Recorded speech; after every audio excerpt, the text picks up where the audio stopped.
नमस्कार। आज की बात में आपका स्वागत है। आज राष्ट्रपति द्रौपदी मुर्मू ने पार्लियामेंट के जॉइंट सेशन को एड्रेस किया। उनके आज के भाषण से सरकार का इरादा पता चला। आने वाले दिनों में प्रधानमंत्री मोदी के एक्शन प्लान के संकेत मिले। मैं इसकी कुछ खास बातें आपको बता देता हूं। पहली बात, आने वाले बजट में सरकार के बड़े और ऐतिहासिक फैसले देखने को मिलेंगे। आगामी बजट सरकार की दूरगामी नीतियों और फ्यूचरिस्टिक विजन का एक प्रभावी दस्तावेज होगा। दूसरी खास बात राष्ट्रपति ने कही संचार माध्यमों के दुरुपयोग को लेकर। अफवाहें फैलाने में सोशल मीडिया के इस्तेमाल पर उन्होंने चिंता जाहिर की। द्रौपदी मुर्मू ने कहा कि देश विरोधी ताकतें संचार क्रांति और कम्युनिकेशन टेक्नोलॉजी का इस्तेमाल लोकतंत्र को कमजोर करने में, समाज में दरार पैदा करने में कर रही हैं। सोशल मीडिया प्लेटफॉर्म्स और दूसरे कम्युनिकेशन टूल्स का इस्तेमाल करके देश के खिलाफ साजिश की जा रही है। महामहिम द्रौपदी मुर्मू ने कहा, हम विकसित भारत की दिशा में सही रास्ते पर चल रहे हैं, लेकिन जिस तरह से जनता को गुमराह करने में, तमाम तरह की अफवाहें फैलाने में, मिस इन्फॉर्मेशन का सहारा लिया जा रहा है, वो गंभीर चिंता का विषय है। राष्ट्रपति महोदया ने कहा, इस तरह की हरकतों को बेरोक टोक नहीं चलने दिया जा सकता। सरकार इसे रोकने के रास्ते खोजेगी। महामहिम ने डिटेल में बताया कि 10 साल में सरकार ने कौन कौन से बड़े काम किए, किस तरह से जनहित की योजनाओं को लागू किया, नौजवानों, महिलाओं, पिछड़े, दलित और आदिवासियों के हितों की रक्षा करने वाले फैसले लिए। देश वैश्विक स्तर पर कहां से कहां पहुंच गया, दुनिया में भारत की छवि कैसे बदली, इन सारी बातों का जिक्र राष्ट्रपति के अभिभाषण में हुआ। आगे सरकार क्या करेगी, अगले 5 साल के लिए कौन से लक्ष्य रखे गए हैं, सरकार की दिशा कैसी होगी, इसका अंदाजा भी आज राष्ट्रपति के अभिभाषण से मिला। जब तक राष्ट्रपति सरकार की योजनाओं, सरकार की नीतियों पर, नियत पर बोल रही थी, पूरे सदन में शांति थी, सब बड़े आराम से सुन रहे थे। लेकिन जैसे ही राष्ट्रपति ने इमरजेंसी का जिक्र किया तो विपक्ष की तरफ से शोर मचाया गया। ये शोर भी मैं आपको दिखाऊंगा, लेकिन पहले आपको यह बता देता हूं कि कम्युनिकेशन और टेक्नोलॉजी पर, कम्युनिकेशन मीडियम्स के दुरुपयोग के बारे में राष्ट्रपति ने क्या कहा। आज की संचार क्रांति के युग है में विघटनकारी ताकतें लोकतंत्र को कमजोर करने और समाज में दरार डालने की साजिश रच रहे हैं। ये ताकतें देश के भीतर भी है और देश के बाहर भी संचालित हो रहे हैं। इसके द्वारा अफवाह फैलाने का, जनता को भ्रम में डालने का, मिस इन्फॉर्मेशन का सहारा लिया जा रहा है। इस स्थिति को ऐसे ही बेरोक टोक नहीं चलने दिया जा सकता है। आज के समय में टेक्नोलॉजी हर दिन और उन्नत हो रही है। ऐसे में मानवता के विरुद्ध इनका गलत उपयोग बहुत घातक है। भारत ने विश्व मंच पर भी इन चिंताओं को प्रकट किया है और एक ग्लोबल फ्रेमवर्क की वकालत की है।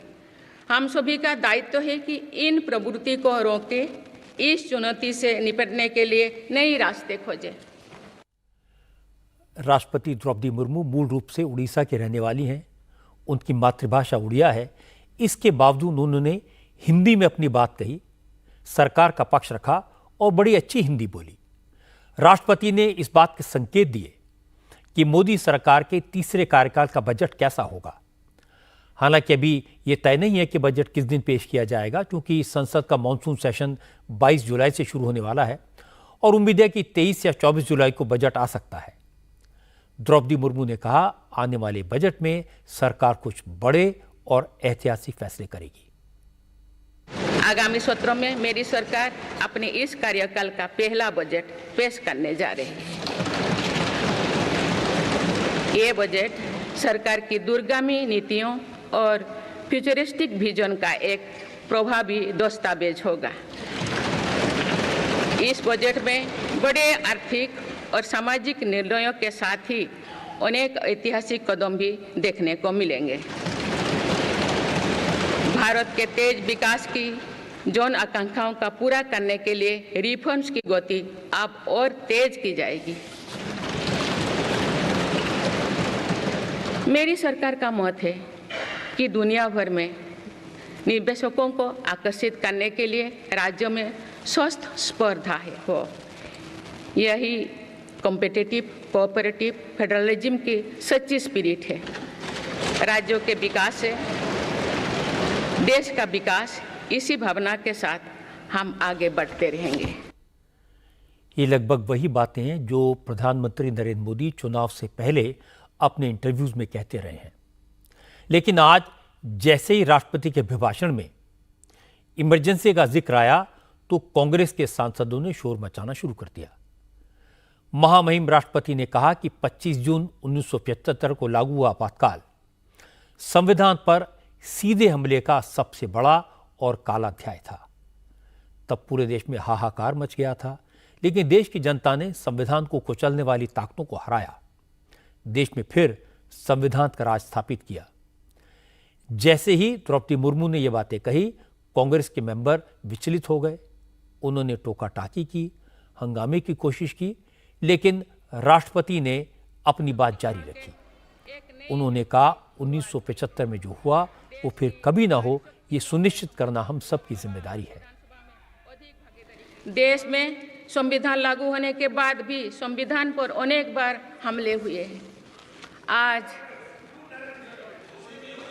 27 जून है। 25 जून 1975 को लागू हुआ आपातकाल संविधान पर सीधे हमले का सबसे बड़ा और काला अध्याय था।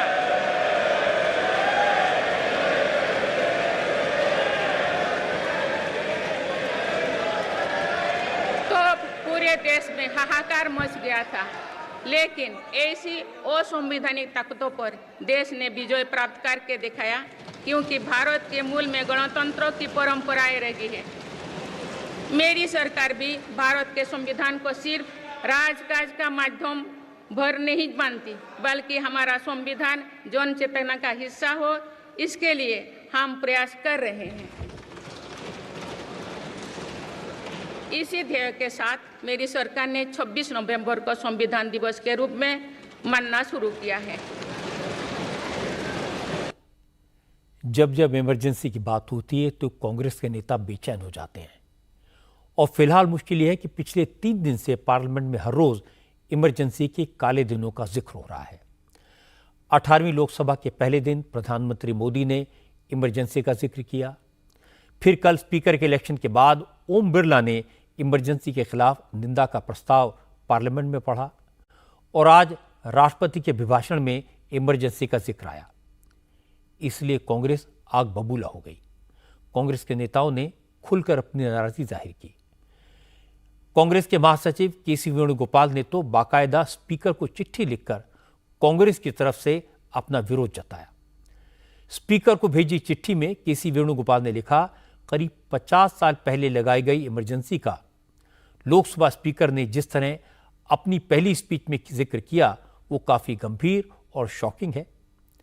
केसी वेणुगोपाल ने लिखा, ओम बिरला ने इमरजेंसी के बहाने जिस तरह राजनीतिक बयानबाजी की वो लोकसभा स्पीकर की कुर्सी की गरिमा के खिलाफ है और कांग्रेस इससे बहुत चिंतित है, बहुत दुखी है। केसी वेणुगोपाल के इस लेटर की टाइमिंग भी काफी दिलचस्प है। उन्होंने स्पीकर को भेजी चिट्ठी की कॉपी दोपहर करीब 2:30 बजे अपने ट्विटर हैंडल पर पोस्ट की, लेकिन इस लेटर को रिलीज करने से करीब 2 घंटे पहले ही आज इंडिया अलायंस के लीडर लोकसभा स्पीकर से मिलने उनके चैम्बर में गए। इन नेताओं में लोकसभा में leader of opposition Rahul Gandhi, MPs Dimple Yadav, Supriya Sule, Misa Bharti और कानिमोरी शामिल थे। इस मीटिंग में कांग्रेस ने इमरजेंसी पर लोकसभा में पेश किए गए निंदा प्रस्ताव का जिक्र नहीं किया, क्योंकि राहुल गांधी विपक्ष के नेता के तौर पर पहली बार औपचारिक तौर पर स्पीकर से मिलने गए थे। उन्होंने विरोधी दलों के नेताओं के साथ स्पीकर को सदन की कार्रवाई चलाने में पूरा सहयोग देने का वादा किया। और जैसी मीटिंग खत्म हुई उसके तुरंत बाद केसी वेणुगोपाल ने स्पीकर को लिखी गई चिट्ठी सार्वजनिक कर दी। राष्ट्रपति के आज के भाषण को गहराई से समझने की जरूरत है। आज संसद में उन्होंने जो कहा इसका मतलब जानने की जरूरत है। राष्ट्रपति ने वो सारी बातें कह दी जो नरेंद्र मोदी जनता को कन्वे कराना चाहते हैं। पहली बात तो ये कि तीसरी बार मोदी सरकार कंटिन्यूटी की सरकार है, पिछली 2 सरकारों का एक्सटेंशन है। दूसरी बात, मोदी की तीसरी सरकार पहली की तरह कड़े और कड़वे फैसले लेगी। आने वाले दिनों में इन ऐतिहासिक फैसलों का असर नजर आएगा। तीसरी बात इनडायरेक्टली कही गई कि डिजिटल मीडिया का इस्तेमाल झूठ फैलाने और पब्लिक ओपिनियन को मिस इन्फॉर्मेशन के जरिए प्रभावित करने के लिए किया गया। इसमें इंटरनल और एक्सटर्नल दोनों फोर्सेस शामिल हैं और एक साजिश है। यह बात असल में चुनाव के संदर्भ में कही गई, क्योंकि बीजेपी के नेता मानते हैं कि चुनाव के दौरान डिजिटल मीडिया के जरिए संविधान, डॉक्टर बाबा साहब अंबेडकर, आरक्षण, जातिगत जनगणना, इन सब को मिलाकर एक फेक नैरेटिव फैलाया गया, जिसका बीजेपी को यूपी और महाराष्ट्र में खासा नुकसान हुआ। जब राष्ट्रपति के अभिभाषण पर संसद में बहस होगी तो ये बातें और खुलकर सामने आएंगी। राष्ट्रपति महोदया के भाषण में एक और बात थी जो कांग्रेस को काफी चुभी, वो इमरजेंसी का जिक्र था। इमरजेंसी कांग्रेस के शासनकाल के दौरान लगी। संविधान, न्यायपालिका और मीडिया का गला घोट दिया गया था और कांग्रेस के पास इसका कोई जवाब नहीं है। इसलिए कांग्रेस के नेता चाहते हैं इमरजेंसी के उन काले दिनों को लोग भूल जाएं, इस पर कोई बात ना हो। लेकिन आजकल कांग्रेस की तरफ से लोकतंत्र की हत्या की बात रोज की जाती है, संविधान को खत्म करने की बात रोज कही जाती है, अघोषित इमरजेंसी का जिक्र भी होता है। तो फिर 50 साल पहले के काले दिनों को याद करने में क्या आपत्ति है? ये ठीक है, इमरजेंसी का काला अध्याय कांग्रेस की दुखती रग है, लेकिन कोई भी देश इतिहास में हुई गलतियों से सीखता है, इसलिए ऐसी गलतियों को याद करने की जरूरत तो है। क्योंकि राष्ट्रपति ने आज अपने भाषण में संविधान की रक्षा और संवैधानिक व्यवस्था को मजबूत करने की बात कही, इमरजेंसी का जिक्र किया, इसलिए जवाबी विपक्ष ने एक नई चाल चली। समाजवादी पार्टी के सांसदों ने कहना शुरू कर दिया कि देश में संविधान सर्वोपरि है, तो फिर लोकसभा में राजतंत्र के प्रतीक सेंगोल को रखने की क्या जरूरत? पार्लियामेंट में सेंगोल की जगह संविधान को रखा जाए। असल में आज प्रेसिडेंट द्रौपदी मुर्मू जब पार्लियामेंट के ज्वाइंट सेशन को संबोधित करने पहुंची तो हाउस में एंटर करते वक्त और पार्लियामेंट से बाहर निकलते वक्त सबसे आगे सेंगोल था। आज जैसे ही राष्ट्रपति का अभिभाषण खत्म हुआ तो समाजवादी पार्टी के सांसदों ने पार्लियामेंट में सेंगोल को हटाकर संविधान की कॉपी रखने की मांग की। समाजवादी पार्टी के सांसद आर.के. चौधरी स्पीकर ओम बिरला को चिट्ठी लिखकर यह कहने के लिए गए कि राजतंत्र के प्रतीक सेंगोल की लोकतंत्र के मंदिर में कोई जगह नहीं होनी चाहिए, इसे तो म्यूजियम में रखा जाना चाहिए। सेंगोल तमिल भाषा का शब्द है, उसका हिंदी माने है राजदंड। राजदंड का और हिंदी माने है राजा की छड़ी। राजा की छड़ी और माने है राजा का डंडा। कभी राजा जब अपने दरबार में बैठता था तो फैसला करता था, एक डंडा पीटता था, छड़ी पीटता था। अब इस देश में 555 राजाओं को सरेंडर करके ये देश आज़ाद हुआ है और अब हर वो व्यक्ति, चाहे महिला हो चाहे पुरुष हो, अगर बालिग है और वोट का अधिकार रखता है तो उसके एक एक वोट से इस देश में शासन प्रशासन चलेगा, ये तय हो गया है। तो अब देश संविधान चलेगा, न कि राजा का डंडा चलेगा। तो इसलिए हमारी मांग है कि अगर लोकतंत्र बचाना है तो संसद भवन से सेंगोल को हटाना है। समाजवादी पार्टी के सांसद की सेंगोल को हटाने की मांग पर पहला रिएक्शन यूपी के मुख्यमंत्री योगी आदित्यनाथ का आया। योगी ने करारा जवाब दिया। योगी ने कहा कि समाजवादी पार्टी देश की संस्कृति का सम्मान नहीं करती। सेंगोल हटाने की मांग समाजवादी पार्टी की अज्ञानता का प्रतीक है। योगी ने ट्विटर पर लिखा, इंडिया अलायंस में शामिल पार्टियां तमिल संस्कृति से नफरत करती हैं। सेंगोल तो तमिल संस्कृति का प्रतीक है और भारत का गौरव है, जिसे प्रधानमंत्री मोदी ने संसद में स्थापित करके सम्मान दिया। इसके बाद बीजेपी सांसद राधा मोहन दास अग्रवाल ने कहा, आर.के. चौधरी को सेंगोल का महत्व, उसकी इंपॉर्टेंस पता ही नहीं है, इसीलिए वो ऐसी मांग कर रहे हैं। शर्मनाक है, सेंगोल की महत्ता को वो जानते नहीं हैं। सेंगोल के राजनीतिक निहितार्थ को वो नहीं जानते हैं। संगोल इस देश की शासन व्यवस्था पर नैतिक मूल्यों की स्थापना का प्रतीक है। राजा चाहे कितनी बड़ी भी ताकत हो, इस देश का इतिहास रहा है राजाओं को ताकत जब बहुत ज़्यादा मिलती है, जैसे इंदिरा गांधी इसकी प्रतीक हैं। वो भी लोकतंत्र से ही सरकार बना करके आई थी। उन्होंने इस देश में आपातकाल लगा दिया, नागरिकों के अधिकार छीन लिए। संगोल इसलिए है कि कोई प्रधानमंत्री की कुर्सी पर बैठने के बाद सिर्फ मेजॉरिटी के नाम पर इस देश में अनाचार, तानाशाही और आपातकालीन व्यवस्था को न स्थापित कर सके।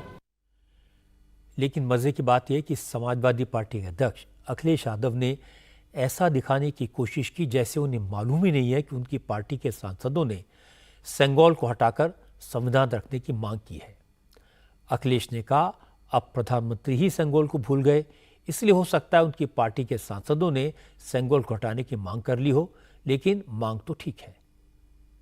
आपके सांसद कह रहे हैं कि सेंगोल हटाया जाना चाहिए। मुझे लगता है कि हमारे सांसद इसलिए कह रहे होंगे कि जब पहली बार लगा था तो प्रधानमंत्री जी ने बाकायदा प्रणाम किया था।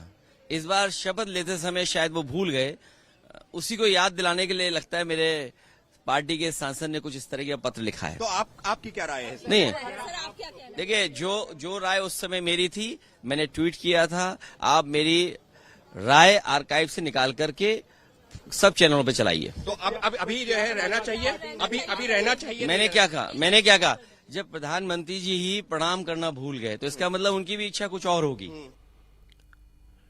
अब मैं आपको यह भी बता देता हूं कि जब सेंगोल को प्रधानमंत्री ने नए संसद भवन में स्थापित किया था, तब अखिलेश ने क्या ट्वीट किया था, आर्काइव्स में क्या मिला। उस वक्त अखिलेश यादव ने कहा था कि सेंगोल सत्ता के हस्तांतरण यानी ट्रांसफर ऑफ पावर का प्रतीक है और प्रधानमंत्री ने नई संसद में सेंगोल को स्थापित करके ये मान लिया है कि सत्ता अब उनके हाथ से जाने वाली है। सेंगोल को हटाने की मांग पर रविशंकर प्रसाद ने ऐसा जवाब दिया जिसका विपक्ष के नेताओं के पास कोई जवाब नहीं था। रविशंकर प्रसाद ने कहा, अगर विपक्ष को सेंगोल से दिक्कत है तो कल उन्हें देश के राष्ट्रीय चिन्ह अशोक स्तंभ से भी दिक्कत होगी, क्योंकि अशोक स्तंभ भी बुद्धिस्ट राजा की पहचान है। जो अशोक स्तंभ है, जो भारत का एक प्रकार से शासकीय सिंबल है, लोकसभा के ऊपर में है, सारे मंत्रियों के और सरकार के शासन का स्तंभ है। तो ये क्या है अशोक स्तंभ? ये तो महाराजा अशोक के समय का स्तंभ है, जो एक बुद्धिस्ट राजा थे बाद में। तो क्या उसको भी हटा दिया जाए? मैं इससे आगे जाना चाहता हूं। पूरे संसद में कई श्लोक हैं, उपनिषद हैं, उपनिषद के, वेदों के, गीता का सार, धर्मो रक्षिता रक्षिता स्पीकर के सामने छपा हुआ है पुराने लोकसभा में। नई लोकसभा के सामने में प्रतीक लगे हुए हैं, सबको हटा दिया जाए। मुझे लगता है कि एक प्रतीक के रूप में सेंगोल की स्थापना हुई है। इसको लेकर कंट्रोवर्सी खड़ा करना बिल्कुल बेकार की बात है, टाइम वेस्ट है।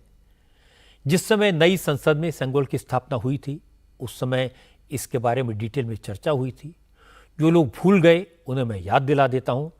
तमिल राजाओं के पास सेंगोल न्याय और सुशासन के प्रतीक के रूप में होता था। चोल राजवंश में सत्ता के हस्तांतरण के दौरान साम्राज्य के मुख्य पुजारी भगवान शिव की पूजा आराधना के बाद सेंगोल राजा को सौंपते थे। जिस समय भारत को आजादी मिली, आदिनम मठ के प्रमुख ने पंडित जवाहरलाल नेहरू को सेंगोल भेंट किया था और उस समय भी इसे सत्ता के हस्तांतरण के प्रतीक के रूप में स्वीकार किया गया था। जब नरेंद्र मोदी ने सेंगोल को संसद में स्थापित किया तो यह एक बार फिर चर्चा में आया और इसे लोकतंत्र, न्याय और जस्टिस के सिंबल के रूप में संसद में स्थापित किया गया। मुझे लगता है कि अब सेंगोल के मामले को उठाने की कोशिश सिर्फ एक कंट्रोवर्सी क्रिएट करने का प्रयास है।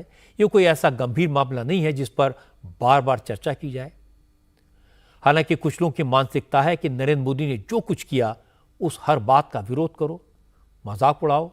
सेंगोल का विरोध भी इसी मानसिकता का परिचायक है। जैसे सेंगोल को सियासी मुद्दा बनाया गया, वैसे ही पेपर लीक का विवाद भी अब पूरी तरह पॉलिटिकल मसला बन गया है। नीट एग्जाम में गड़बड़ी और एनटीए की कार्यप्रणाली को विपक्ष बड़ा इशू बना रहा है। देश भर में कांग्रेस के कार्यकर्ता प्रोटेस्ट कर रहे हैं। आज इंडिया अलायंस में शामिल पार्टियों के फ्लो लीडर्स की मीटिंग में यह तय हुआ कि कल संसद के दोनों सदनों में पेपर लीक के मुद्दे पर सरकार को जोर शोर से घेरने की कोशिश की जाएगी। हालांकि विपक्ष इस मुद्दे पर सवाल उठाए इससे पहले ही आज राष्ट्रपति ने अपने अभिभाषण में इस पर सरकार का पक्ष रखा। राष्ट्रपति द्रौपदी मुर्मू ने कहा, पेपर लीक के मामलों की जांच गंभीरता से हो रही है, दोषियों को बख्शा नहीं जाएगा और सरकार एग्जाम के प्रोसेस, एग्जाम कंडक्ट कराने वाली संस्थाओं के कामकाज में सुधार करेगी। सरकार का ये निरंतर प्रयास है कि देश के युवाओं को अपनी प्रतिभा दिखाने का उचित अवसर मिले।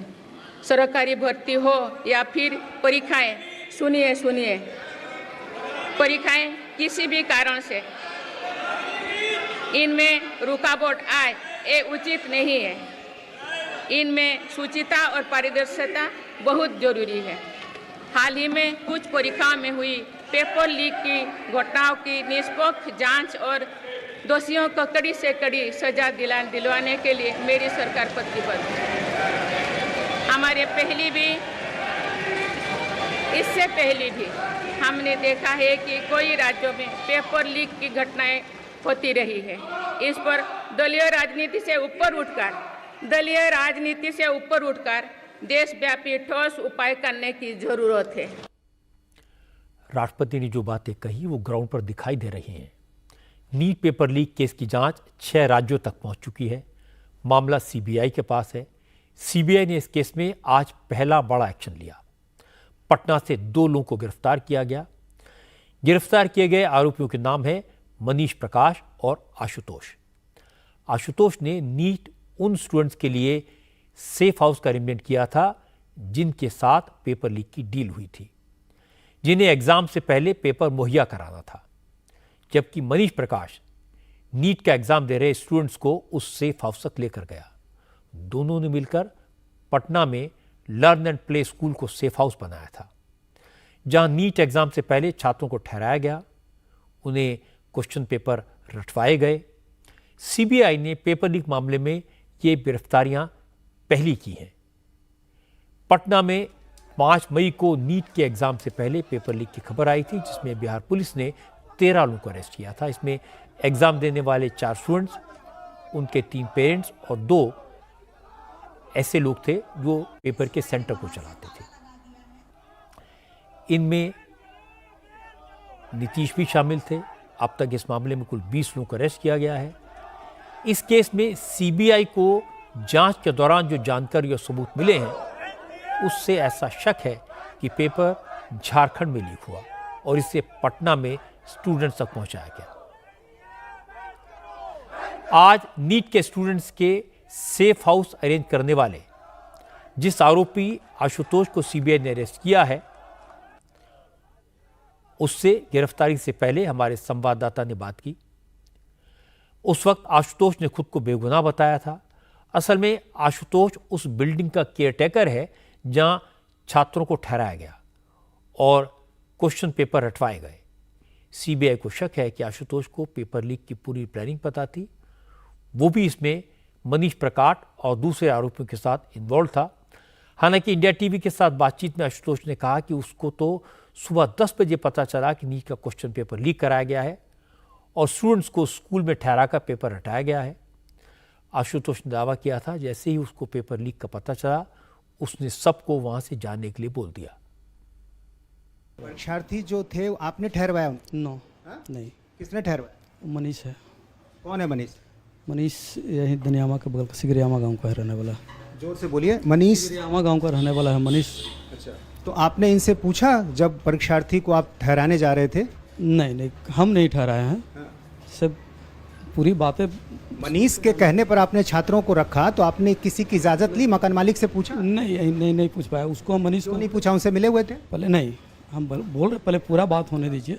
मनीष को बोला कि इस तरह की बात है, कुछ लोग रहेंगे, तो हम बोले कि ऐसा है तो आप रहने के लिए कोई दिक्कत नहीं है, नीचे खाली है, आप मकान मालिक से एक बार भैया से बात कर लीजिएगा।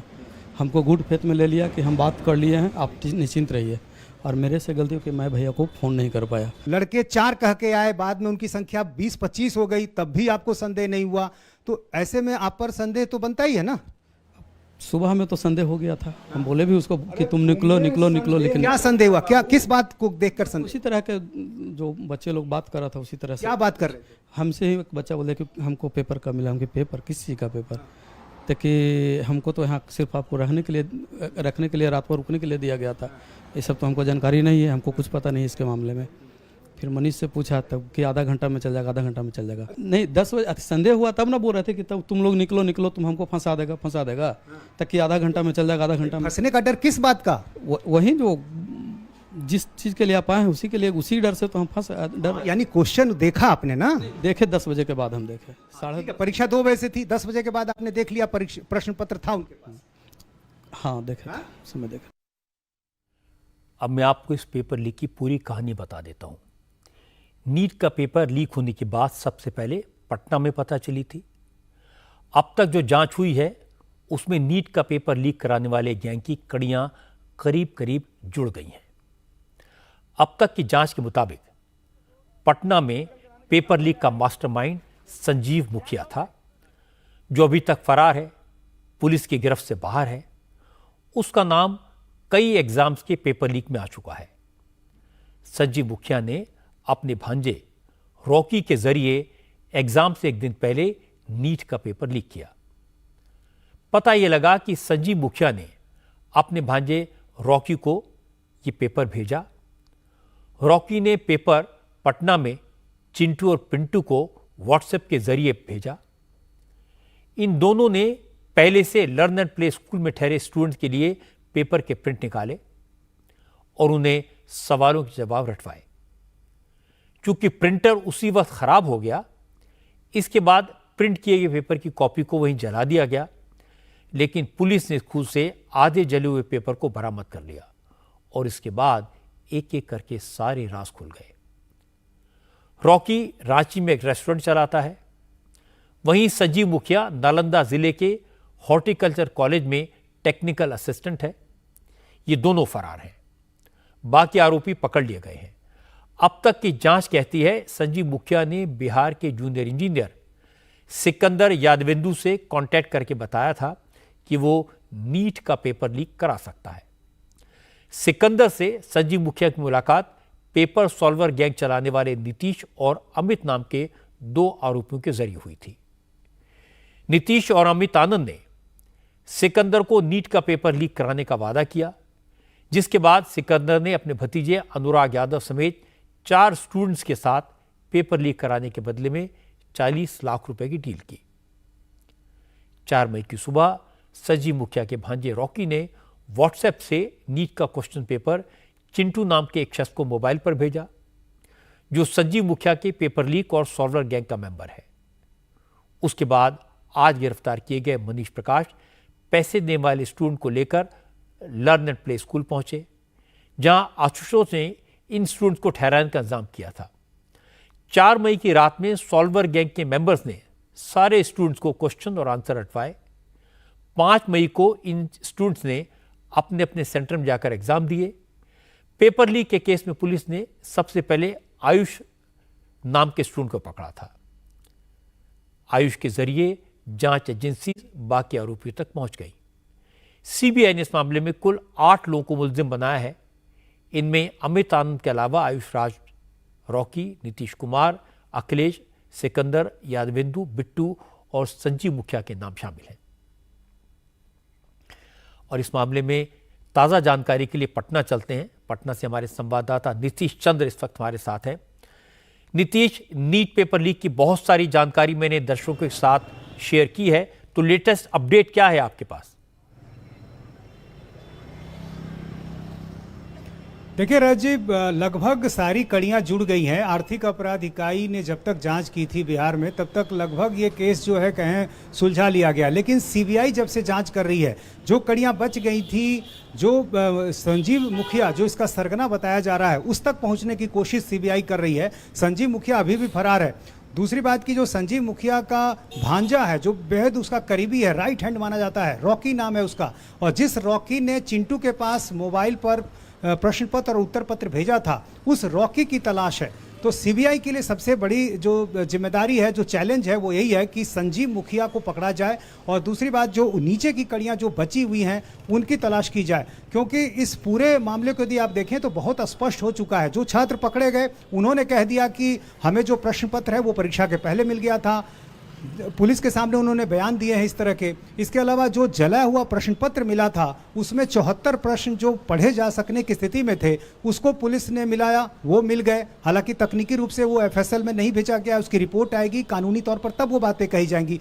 तो मोटे तौर पर आप देखें कि जो भी अब तक जांच हुई है उसमें पूरी हद तक बात साबित हो गई। अब सीबीआई को ये देखना है कि क्या ये जो प्रश्न पत्र लीक हुआ, क्या ये 20-25 छात्रों तक ही सीमित था या आगे भी बढ़ा, सिर्फ बिहार तक सीमित था या दूसरे राज्यों तक भी पहुंचा, क्योंकि यही वो सवाल है जिसके आधार पर शायद शिक्षा विभाग ये तय कर सके कि परीक्षा रद्द होनी चाहिए या नहीं होनी चाहिए। आपको याद होगा शिक्षा मंत्री धर्मेंद्र प्रधान ने जो पहला प्रेस कॉन्फ्रेंस किया था उसमें यही कहा था उन्होंने कि ये जो पेपर लीक की जो जानकारी आ रही है वो बिल्कुल लोकलाइज है, एक खास एरिया है, वहीं तक सीमित लग रहा है। तो क्या वाकई ऐसा था? अब तक की आप जांच में देखेंगे तो बहुत ज्यादा इसका विस्तार नहीं नजर आता है, और जो अंक पत्र मिले हैं वो भी ये बताते हैं कि बहुत ज्यादा शायद ये वो लोग कामयाब नहीं रहे। नहीं, नीतीश आप सही कह रहे हैं कि ये शिक्षा मंत्री को इस पर फैसला लेना है, इसका असर कितना व्यापक है इस पर सब कुछ डिपेंड करेगा।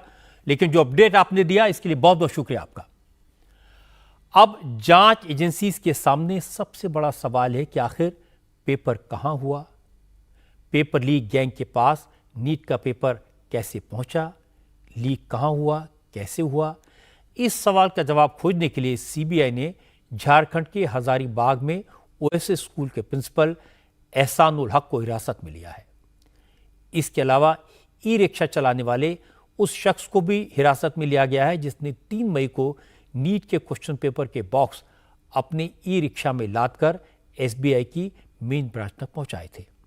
असल में एनटीए की तरफ से भेजे गए क्वेश्चन पेपर के बॉक्स कुरियर एजेंसी को रांची में स्टेट बैंक की मेन ब्रांच से हजारीबाग की एसबीआई की मेन ब्रांच तक पहुंचाने थे, लेकिन नियमों की अनदेखी करके कुरियर एजेंसी ने ये क्वेश्चन पेपर अपने ऑफिस के बाहर ही उतार दिए, जिसके बाद ई रिक्शा से इन्हें हजारीबाग में स्टेट बैंक की मेन ब्रांच तक पहुंचाया गया। और हैरानी की बात यह कि कुरियर एजेंसी के दफ्तर से एसबीआई ब्रांच की दूरी सिर्फ 1.5 किलोमीटर है, लेकिन ई रिक्शा ने 1.5 किलोमीटर की दूरी 2 घंटे में तय की। इसलिए सीबीआई को शक है, हो सकता है कि इस दौरान पेपर लीक किया गया हो। अब सीबीआई ई रिक्शा चलाने वाले से पूछताछ कर रही है, क्योंकि एक्शन से पहले, एग्जाम से पहले माफ कीजिएगा, ओएसएस स्कूल के प्रिंसिपल एहसानुल हक ने एसबीआई के ब्रांच में विजिट किया था। एहसानुल हक एनटीए एग्जाम का कोऑर्डिनेटर भी था, इसलिए एक संभावना यह भी हो सकती है कि एहसानुल हक ने अपनी पोजीशन का फायदा उठाकर पेपर लीक कराने में मदद की हो। सीबीआई ने एसबीआई की सारी सीसीटीवी फुटेज जब्त कर ली है और एहसानुल हक से पूछताछ की जा रही है। झारखंड में सीबीआई की टीम को क्या क्या मिला, पेपर लीक के क्या नए सबूत मिले, इसकी जानकारी के लिए अभय पाराशर के पास चलते हैं। हमारे संवाददाता अभय पाराशर जो इस वक्त रांची में है। तो अभय, सीबीआई ने 2 गिरफ्तारियां की हैं, क्या अपडेट है आपके पास? देखिए बिल्कुल रजत जी, इस पूरे मामले के अंदर अब तक जो 2 गिरफ्तारियां हुई हैं वो सीबीआई ने अलग की हैं, यानी कि इससे पहले जो बिहार पुलिस ने गिरफ्तारियां की थी उनसे हटके उन 2 लोगों को पकड़ा है जो स्टूडेंट्स को उस सेंटर पर ले जाने की उनकी तैयारी थी और वहां पर उन लोगों को एग्जाम रटवाया गया था। लेकिन इस पूरे जो नेक्सस है इसका कनेक्शन कहीं ना कहीं झारखंड से तब जुड़ा जो हजारीबाग का ओएसिस स्कूल है उसके प्रिंसिपल एहसानुल हक से रजत जी तकरीबन 36 घंटे से ज्यादा का वक्त हो गया है जहां पर एहसानुल हक से पूछताछ हो रही है। और यह पूछताछ इस वजह से हो रही है कि जो क्वेश्चन पेपर आए थे रांची पहुंचे और रांची से उनको सीधा जाना था 3 तारीख को एसबीआई ब्रांच में, जो कि हजारीबाग में है। लेकिन ये क्वेश्चन पेपर हजारीबाग के उस एसबीआई बैंक पहुंचने से पहले वहां से 1.5 किलोमीटर की जो पहले पड़ता है एक कुरियर कंपनी का दफ्तर है, प्राइवेट कुरियर कंपनी का, वहां पर पहुंचता है और वहां पर इन क्वेश्चंस पेपर के जो ट्रंक हैं, जो बॉक्सेस हैं, उन्हें उतार के कोरियर कंपनी के बाहर रख दिया जाता है। वो शटर के बाहर बहुत देर तक रखे रहते हैं। वहां से एक ई रिक्शा हायर किया जाता है जिसमें इन क्वेश्चंस पेपर को एसबीआई बैंक ले जाने के लिए कहा जाता है। और मात्र रजत जी, हमने आज टाइम नोट किया, वहां से 1.5 किलोमीटर की दूरी है। अगर आप गाड़ी से या ई रिक्शा से हैं, अगर ट्रैफिक जाम भी है तो 15 मिनट के अंदर आप उस कुरियर कंपनी से सीधा एसबीआई बैंक पहुंच सकते हैं। लेकिन जो ई रिक्शा चालक था वो उन क्वेश्चंस पेपर को लेकर, जो कि बहुत इंपॉर्टेंट क्वेश्चंस पेपर हैं, उन्हें तकरीबन 2 घंटे में 15 मिनट की दूरी 2 घंटे में तय करता है। एक तो सबसे बड़ा शक इस बात का है कि जो एपिक सेंटर है इस क्वेश्चन पेपर के लीक होने का नीट का, वो हजारीबाग है। और यही वजह है कि बहुत दिनों से जो बिहार पुलिस है और साथ ही सीबीआई ने कोशिश की, लेकिन आज सीबीआई को कामयाबी मिली। उस ई रिक्शा चालक को ट्रेस कर लिया गया। उससे फिलहाल सीबीआई लगातार पूछताछ कर रही है कि जो 2 घंटे की दूरी थी इसमें वो किस किस से मिला। दूसरा, जो प्रिंसिपल है इस ओएसिस स्कूल के, वो प्रिंसिपल 3 तारीख को एसबीआई बैंक क्या करने गए थे। हालांकि वो कोऑर्डिनेटर हैं, जो कि एनटीए के जो एग्जामिनेशन होते हैं उसके वो यहां पे सिटी कोऑर्डिनेटर हैं, लेकिन उसके बावजूद 5 तारीख को ये एग्जाम होना था। 3 तारीख को एहसानुल हक यानी कि प्रिंसिपल एसबीआई बैंक जाते हैं। उसी दिन जो ई रिक्शा चालक है वो 2 घंटे की देरी से एसबीआई बैंक पहुंचता है। तो क्या इन 2 घंटे में कोई गड़बड़ी हुई है, यह एक बहुत बड़ा सवाल है। और दूसरा सवाल यह भी, जो डिजिटल लॉक तोड़े गए, जिस दिन 5 तारीख को एक क्वेश्चन पेपर जब ये एग्जाम होना था उस दिन डिजिटल लॉक तोड़े गए, जो कि प्रिंसिपल ने तोड़े और यह कहा कि वो ऑटोमेटिक तरीके से नहीं खुल रहे थे। लेकिन ये जो अलॉट पेपर किया गया था इस स्कूल के अंदर, इसका जला हुआ हिस्सा मिलता है पटना में। और यही वजह है कि शक यानी कि मेन मास्टरमाइंड की तरफ इशारा कहीं ना कहीं सीबीआई की जांच इस प्रिंसिपल यानी कि एहसानुल हक के ऊपर चल रहा है। और यही वजह है कि ना केवल एहसानुल हक बल्कि 5 तारीख जिस दिन ये एग्जाम हुआ उस दिन जो वाइस प्रिंसिपल है और जो भी स्टाफ वहां पर मौजूद था, उन सभी से सीबीआई पूछताछ कर रही है। और अबे आपकी बात ये बिल्कुल सही है कि ई रिक्शा में नीट का पेपर, इतना सेंसिटिव डॉक्यूमेंट 2 घंटे तक घूमता रहा। और इस बात का पूरा शक है कि यह नीट पेपर उसी वक्त लीक हुआ। नीट पेपर लीक के केस में महाराष्ट्र के लातूर जिले में भी पुलिस ने पेपर लीक करने के आरोप में 2 टीचर्स को अरेस्ट किया है। इन टीचर्स पर इल्जाम है उन्होंने स्टूडेंट से 5 लाख रुपए की मांग करके उन्हें एग्जाम पास कराने का वादा किया था। 50,000 एडवांस में लिए, बाकी की रकम पास होने के बाद देनी थी। इन टीचर्स ने रकम जमा करने वाले स्टूडेंट के एडमिट कार्ड दिल्ली के एक शख्स को भेजे जिसने पेपर लीक की गारंटी ली थी। जांच के दौरान पुलिस को 14 स्टूडेंट्स के एडमिट कार्ड मिले। और हैरानी की बात है कि इन 14 एडमिट कार्ड्स में से कुछ एडमिट कार्ड बिहार के सेंटर के थे, यानी महाराष्ट्र के स्टूडेंट्स को एग्जाम देने के लिए बिहार भेजा जाना था। नीट पेपर लीक की जांच तेजी से चल रही है। जल्दी ही उम्मीद करनी चाहिए सारा सच सामने आ जाएगा। लेकिन विरोधी दल अब नीट एग्जाम को रद्द करने की मांग कर रहे हैं। इससे उन छात्रों की मुश्किल बढ़ गई है जिन्होंने नीट एग्जाम को क्लियर किया। इनमें से बहुत सारे ऐसे हैं जिन्होंने बड़ी ईमानदारी से, बड़ी मेहनत से पढ़ाई करके एग्जाम में टॉप किया था। नागपुर के वेद कुमार शिंदे, उन्होंने 100% यानी 720 में से 720 नंबर हासिल किए। जब रिजल्ट आया तो वेद और उनकी फैमिली ने जश्न मनाया, दोस्तों के साथ पार्टी की। लेकिन अब वेद तनाव में हैं, टेंशन में हैं। अगर फिर से एग्जाम हुआ तो पता नहीं क्या हो, कितने नंबर आए। वेद ने कहा अभी तक तो उन्होंने तैयारी भी शुरू नहीं की है क्योंकि पता ही नहीं आगे क्या होगा। कंट्रोवर्सी तो क्योंकि बहुत सारे लोग रीनीट डिमांड कर रहे हैं, पर एक्चुअली अगर देखा जाए तो जिन लोगों ने जेन्युइनली, मेरे जैसे लोगों ने जेन्युइनली हार्ड वर्क करके रैंक लाई है, मार्क्स लाए हैं और जिनको भी उनका ड्रीम कॉलेज मिल रहा है इस पॉइंट ऑफ टाइम पे, उनके लिए बेसिकली रीनीट लेना बहुत बड़ी अनफेयर हो जाएगा उनके साथ। क्योंकि हमने जो प्रिपरेशन किया था वो 5 मई के एग्ज़ाम को ध्यान में रखते हुए 2 साल, कोई लोग तो 3 साल 4 साल से प्रिपरेशन में लगे हुए थे, और सबका एक स्टेट ऑफ माइंड रहता है कि इस दिन फाइनल हमारा पेपर होने वाला है, और एक बार वो पेपर हो गया तो सबका स्टेट ऑफ माइंड चेंज हो जाता है। और अभी 1.5 मंथ हो गया है ऑलमोस्ट, तो उस टाइम पे हमने किसी ने भी ज़्यादा कुछ पढ़ाई नहीं किया, क्योंकि किसी को आइडिया नहीं था कि ये रीनीट की कंट्रोवर्सीज इमर्ज होगी इस टाइम पे। वेद कुमार जैसे बहुत सारे स्टूडेंट्स हैं जिनको लगता है कि दोबारा एग्ज़ाम हुआ, रीनीट हुआ तो वो क्या करेंगे। नीट के एग्ज़ाम में 23 लाख से ज़्यादा स्टूडेंट्स अपेयर हुए। 13,16,267 स्टूडेंट्स ने एग्ज़ाम क्लियर किया। क्या ये सब के सब नकल करके पास हुए? क्या सबने चीटिंग की? क्या सब पेपर लीक होने की वजह से पास हुए? जवाब बिल्कुल क्लियर है, ऐसा नहीं है। अभी तक जो जांच हुई है उसमें सिर्फ बिहार में पेपर लीक की बात सामने आई है। बाकी 3 राज्यों में मामला पेपर लीक के बजाय चीटिंग का है या सॉल्वर गैंग के इन्वॉल्व होने का है। यानी अगर गड़बड़ी हुई भी तो उसमें ज्यादा से ज्यादा 100-200 स्टूडेंट शामिल थे। तो फिर क्या इन 200-250 स्टूडेंट की गलती की सजा 13 लाख ईमानदार और मेहनती छात्रों को मिलनी चाहिए? इसीलिए शिक्षा मंत्री धर्मेंद्र प्रधान ने कहा था कि सरकार पेपर लीक कराने वालों को पकड़ेगी, एनटीए के सिस्टम में सुधार करेगी, लेकिन ईमानदारी से एग्जाम में पास होने वाले स्टूडेंट्स के साथ नाइंसाफी न हो, यह भी सरकार की जिम्मेदारी है। और यह सही है कि पेपर लीक गैंग का सफाया जरूरी है। इस तरह के गैंग्स की जड़ें बहुत गहरी हैं, क्योंकि पता है लगा कि सज्जी मुखिया के ऊपर कई एग्जाम्स के पेपर लीक कराने का इल्जाम है। वो पहले जेल भी जा चुका है, उसका बेटा पेपर लीक के केस में ही जेल में है।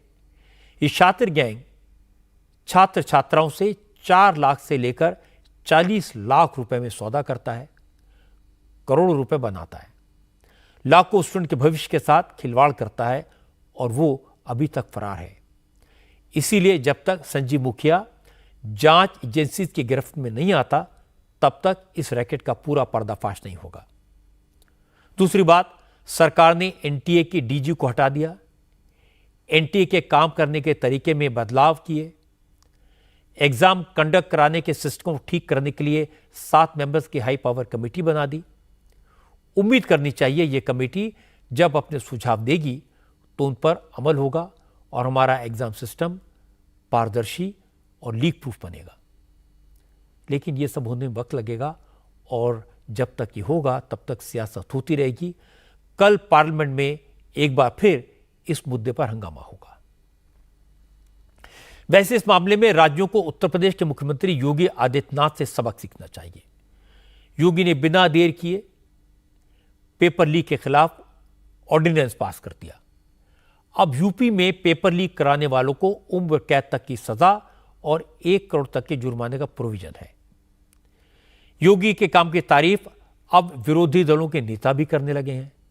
आज सहारनपुर से कांग्रेस के एमपी इमरान मसूद ने कहा कि बीजेपी से भले ही राजनीतिक मतभेद हों, लेकिन वो योगी के हर काम की आलोचना नहीं कर सकते। इमरान मसूद ने कहा, यूपी में बिजली की सप्लाई में जबरदस्त सुधार हुआ है, इतनी भयंकर गर्मी में भी बिजली की कटौती नहीं हुई, यूपी में सड़कें और हाईवेज बहुत अच्छे बने हैं। इमरान मसूद ने कहा, अगर इन कामों की अनदेखी करके कोई योगी की बुराई करेगा तो जनता यकीन नहीं करेगी। हर चीज़ की आलोचना करना मुमकिन नहीं है कि आप हर चीज़ की आलोचना करते रहें। इतनी भयंकर गर्मी पड़ी है और मैंने अपने जीवन में इतनी गर्मी देखी नहीं। उस गर्मी में भी अगर लाइट जल रही है तो भाई अच्छा ही काम हो रहा है, इसलिए लाइट जल रही है, वरना लाइट के तो बहुत बुरे हालात होने थे और बहुत बुरे हालात थे। तो अगर किसी ने अच्छा काम किया है तो आप उसकी बिलावजह बुराई करो, ये अच्छा नहीं लगता। मुझे तो अच्छा नहीं लगता, इसलिए मैंने कह दिया। क्षेत्र में काम हुआ है, आप ऐसा मान रहे हैं वहाँ? अच्छा, एक बात बताइए, ऊर्जा के क्षेत्र में काम नहीं हुआ अगर मैं बोल दूंगा तो क्या ये सच होगा? सच तो नहीं है ना।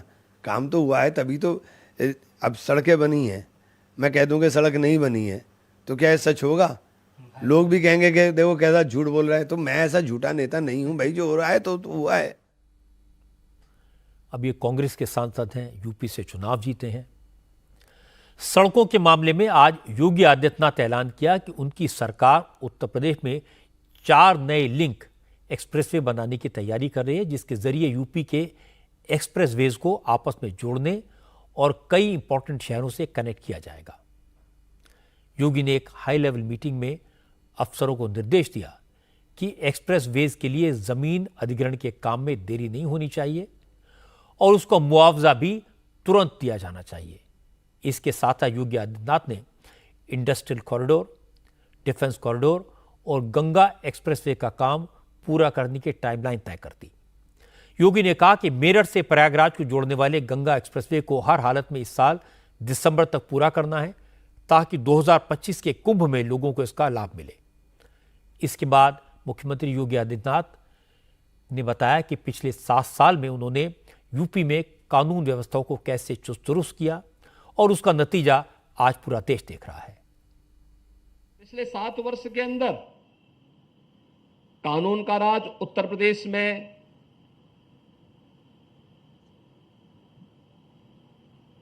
दिखाई दे, यह भी स्पष्ट रूप से हम सबको और दुनिया को भी दिखाई दे रहा है।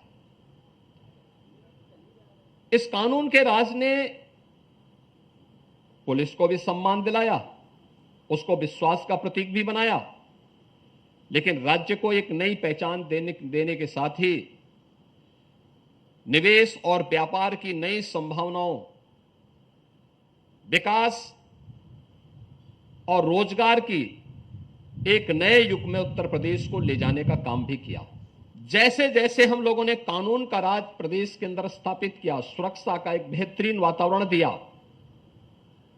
आज परिणाम हम सबके सामने है कि उत्तर प्रदेश देश के अंदर दूसरी अर्थव्यवस्था बनकर के उभरा है और तेजी के साथ देश की एक बड़ी अर्थव्यवस्था के रूप में अपने आप को स्थापित कर रहा है।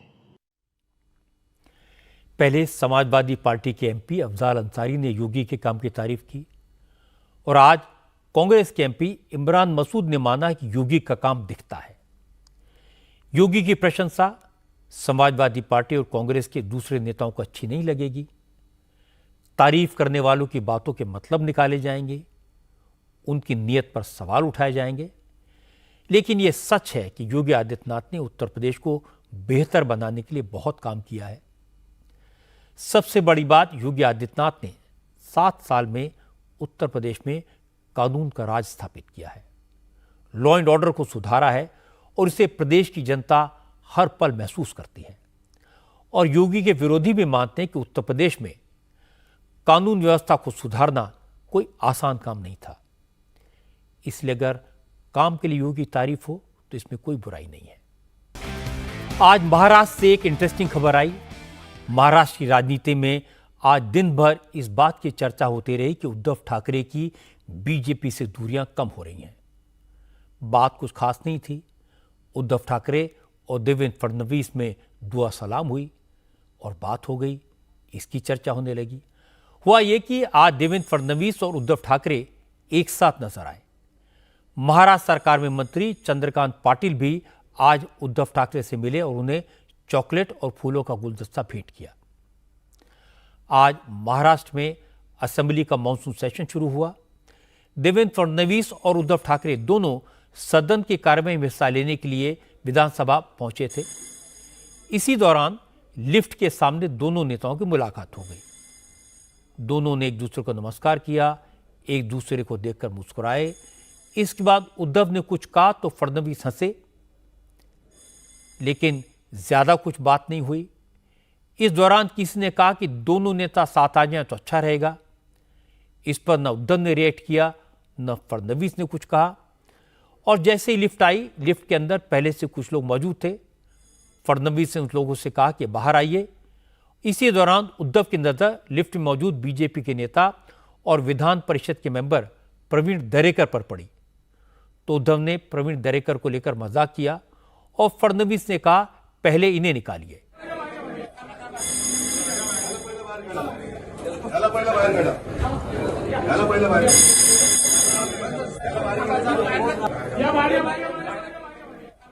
देवेंद्र फडणवीस और उद्धव की इस छोटी सी मुलाकात को लेकर सियासी चर्चा शुरू हो गई।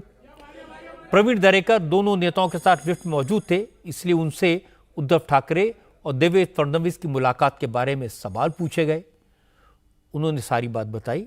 प्रवीण दरेकर ने कहा दोनों नेताओं की मुलाकात अचानक हो गई, लेकिन इस दौरान जब उद्धव ठाकरे ने उन्हें लेकर कमेंट किया तो उन्होंने भी हंसी में कह दिया उनके बाहर जाने से दोनों नेता साथ आ जाएं तो मैं तैयार हूं।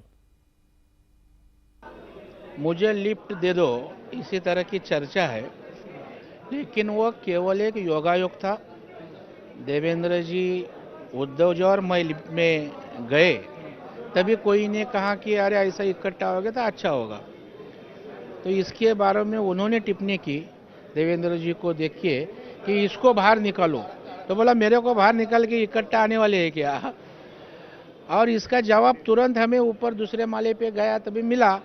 उद्धव जी की एक दिशा थी, हमारी एक दिशा थी, वो विपक्ष की दिशा में गए और हम देवेंद्र जी के नेतृत्व में सत्ताधारी दिशा में गए, तो उन्होंने विपक्ष में रहने का तय किया है और हम सत्ता में जाने का निश्चित किया है। दुआ सलाम कुछ तो हुआ, कुछ तो बात नहीं, महाराष्ट्र के राजनीति में एक देखो वातावरण तो बहुत ही खराब है और इसी वातावरण में अदर दो विपक्ष के नेता इकट्ठा आके सुसंवाद होगा तो उसको गलत मानने की आवश्यकता नहीं।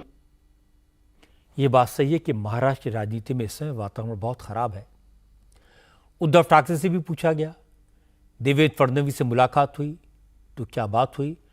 उद्धव ने हल्के फुल्के अंदाज में इसका जवाब भी दिया। उद्धव ठाकरे ने कहा देवेंद्र फडणवीस से उनकी मुलाकात अचानक ही हो गई, इसका मतलब ये नहीं कि नाना करते प्यार तुम्ही से कर बैठे। लिफ्ट मध्ये मी आणि देवेंद्र फडणवीस एकत्र होतो। लिफ्ट में मैं और देवेंद्र फडणवीस एक साथ थे।